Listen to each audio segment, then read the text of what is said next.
Morning students, in my YouTube channel Amit Gupta Drug Pharmacology. Today we are discussing about the emetics agents. It is the topic of pharmacology. Emetics जो word बना है emesis से बना है. Emesis मतलब क्या, किसी चीज़ को वोमिट करना.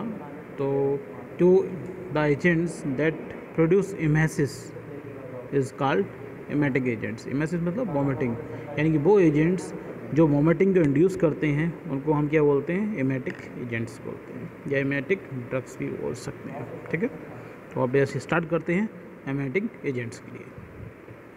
Emetics are the drugs which are use to induce vomiting. पहले बता चुका हूँ, वो एजेंट्स जिसकी हेल्प से हम वोमिटिंग इंड्यूस करते हैं वो सभी एजेंट कहते हैं एमेटिक्स कहलाते हैं. Vomiting occur due to the stimulation of vomiting centers, and the vomiting center is located in the medulla oblongata of the brain, and vomiting center are stimulated due to the activation of CTZ chemoreceptor trigger zones. मैं आपको पहले बता चुका हूँ और दोबारा repeat कर रहा हूँ कि जो वोमिटिंग इंड्यूस होती है वो जब वोमिटिंग जो आती है वो mainly stimulation of vomiting centre की वजह से होती है. और वोमिटिंग सेंटर जो स्टिमुलेट होता है, जो वोमिटिंग सेंटर है जो कहाँ प्रेजेंट होता है, मेडुला ऑब्लिंगेटा ऑफ ब्रेन में प्रेजेंट होता है. और वोमिटिंग सेंटर स्टिमुलेट कैसे होता है, जब जो कीमोरिसेप्टर ट्रिगर जोन एक्टिवेट होता है. और कीमोरिसेप्टर ट्रिगर जोन में बहुत सारी रिसेप्टर साइट्स होती हैं, बहुत सारे न्यूरोट्रांसमीटर होते हैं जो उसे स्टिमुलेट करते हैं. जैसे CTZ have a sensitivity to the dopamine, histamines, serotonin, cholinergic neurotransmitters. और ये सभी डोपामीन है, हिस्टामीन है, सेरोटोनिन है, कोलिनर्जिक न्यूरोट्रांसमीटर, यानी कोलिनर्जिक यानी कि एसिटाइलकोलिन अगर यहाँ पर एक्ट होगा तो ये क्या करेंगे, CTZ को स्टिमुलेट कर देते हैं, क्योंकि CTZ पे इन सभी के रिसेप्टर प्रेजेंट होते हैं. CTZ have a variety of receptor such as histamines, H1 receptor, dopamine, D2 receptor, serotonin, 5-HT3 receptor and cholinergic muscarinic receptor and opioid mu receptor भी प्रेजेंट होता है. अगर वोमिटिंग को समझना है कैसे इंड्यूस होती है, पहले इससे समझ सकते हैं. देखिए, पहला कारण क्या होता है वोमिटिंग का, हमारे गट से आता है. गट यानी कि स्टमक पे अगर स्टमक में हमने कुछ खा लिया जो हमारे गैस्ट्रिक वॉल में इरिटेशन प्रोड्यूस करता है, तो ये कुछ इरिटेशन हो, गैस्ट्रिक वॉल में इरिटेशन हो, तो इरिटेशन या इन्फेक्शन हो, उसकी वजह से क्या होता है कि यहाँ से जो गैस्ट्रिक वॉल की जो सेल्स हैं वहाँ से 5-HT रिलीज होना शुरू हो जाता है. और ये 5-HT रिलीज होगा, ये 5-HT कहाँ पहुँचता है, आपके 5-HT रिलीज होने के बाद में ये पहुँचेगा आपके यहाँ से होता होगा ब्लड, यहाँ से पहुँचेगा और ये पहुँचेगा ब्लड के अंदर. और ब्लड से जब 5-HT कर पहुँचता है कहाँ पर, आपके कीमोरिसेप्टर ट्रिगर जोन. ये क्या है, कीमोरिसेप्टर ट्रिगर जोन है. यहाँ पे आप देखेंगे कि आपके 5-HT3 रिसेप्टर भी है, ओपियाइड रिसेप्टर भी है, डोपामीन रिसेप्टर भी है. तो ये जो 5-HT3 रिसेप्टर है, यानी कि ये 5-HT3 रिसेप्टर पे जाके एक्ट हो जाता है, जिससे कीमोरिसेप्टर ट्रिगर जोन क्या होता है, स्टिमुलेट हो जाता है. और इसके स्टिमुलेट होने की वजह से, यानी कि इसके स्टिमुलेट होने की वजह से वोमिटिंग सेंटर भी स्टिमुलेट हो जाता है. वोमिटिंग सेंटर स्टिमुलेट होने से वोमिटिंग हो जाती है, पहला कारण. दूसरा, सेकंड रीजन ये हो सकता है कीमोथेरेपी, रेडिएशंस या इन्फेक्शन के कारण भी इसी तरीके से.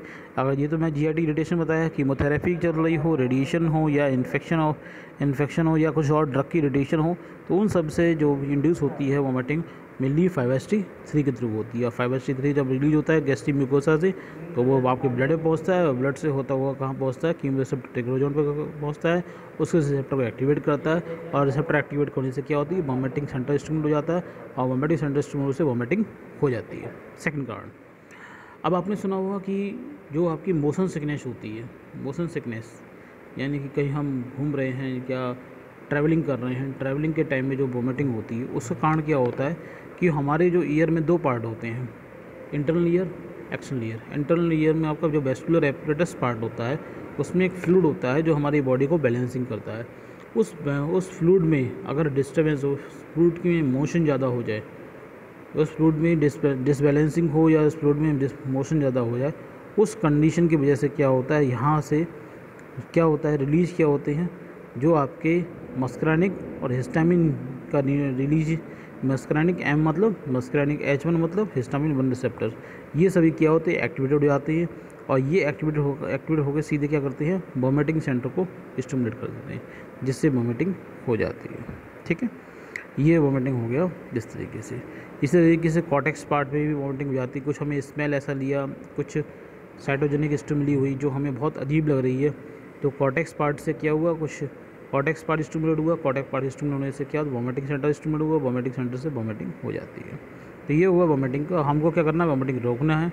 तो वॉमिटिंग रोकने के लिए मेनली यही करते हैं, इन कीमोथेरेपी ट्रिगर जोन को ब्लॉक कर दें, या फिर यहाँ पर जो इरिटेशन हो रही थी उसको ब्लॉक कर दें तो वॉमिटिंग रुक जाती है।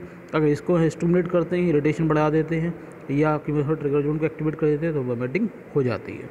ठीक है, तो आप बात करते हैं एमेटिक्स की बात कर रहे थे, एंटीमेटिक्स की हम नेक्स्ट क्लास में बात करेंगे। एमेटिक्स में क्लासिफिकेशन की बात करें, वैसे 3 तरह के क्लासिफिकेशन किए गए हैं। पहला क्या है, स्टिमुलेशन ऑफ सिटीजन, यानी वो एजेंट जो कि कीमोरिसेप्टर ट्रिगर जोन को स्टिमुलेट करते हैं, जैसे एपोमॉर्फिन है, मॉर्फिन है, हेटाजीन है। दूसरा कैटेगरी में वो आती है इरिटेट ऑफ जीआईटी म्यूकोजा। मैंने आपको बताया था अगर गैस्ट्रोइंटेस्टाइनल ट्रैक्ट की म्यूकोजा में कोई इरिटेशन होती है तो वो भी वॉमिटिंग इंड्यूस करती है। तो ये वो एजेंट जो कि गैस्ट्रोइंटेस्टाइनल ट्रैक की म्यूकोजा में इरिटेशन कॉज करते हैं, वो कॉपर सल्फेट है, पोटेशियम टार्ट्रेट है, हाइपरटोनिक सॉल्यूशन है, ये सब इरिटेशन कॉज करेंगे। डेट लास्ट में रिस्पॉन्सिबल होते हैं वॉमिटिंग के लिए। एंड थर्ड वन वो एजेंट है जिसमें दोनों चीज़ें हैं, कीमोथेरेपी ट्रिगर जो उनको भी एक्टिवेट करना है, उससे स्टिमुलेट भी करना है, साथ में जीआईटी की म्यूकोजा में इरिटेशन प्रोड्यूस करते हैं।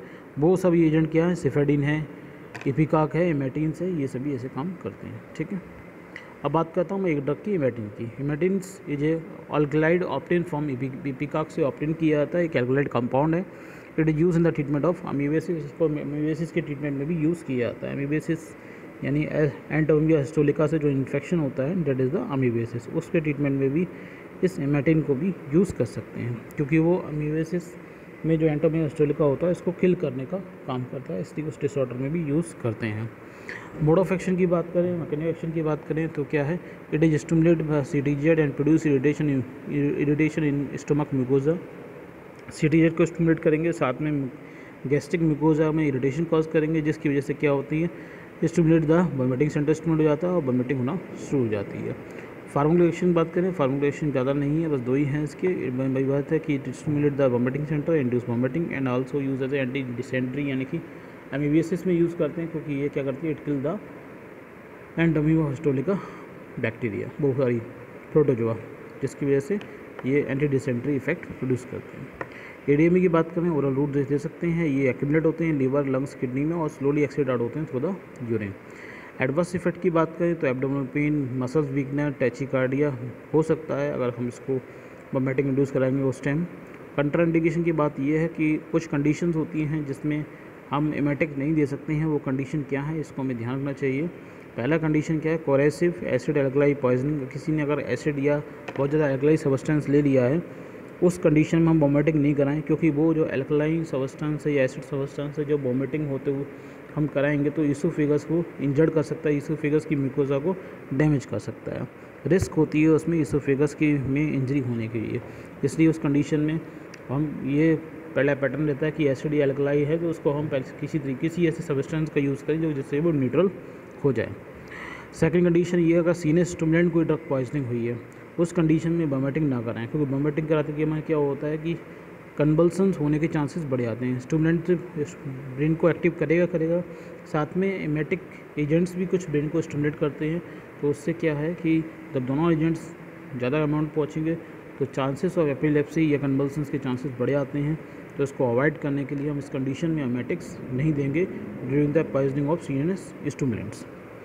नेक्स्ट कंडीशन की बात करें, कैरोसिन है, पेट्रोलियम पॉइजनिंग, किसी ने कैरोसिन पी लिया है, उस कंडीशन में क्या है, chance of aspiration of the liquid due to low viscosity and channel pneumonia और हाई केमिकल निमोनिया और हाई चांसेस हो जाते हैं। अगर क्यों कैरोसिन पॉइजनिंग में क्या होता है कि जो कैरोसिन है लो विस्कोसिटी होने के कारण लिक्विड वो है हमारे ब्लड से होता हुआ लंग्स में पहुंच सकता है, और इस वजह से क्या है कि निमोनिया होने के चांसेस रहते हैं।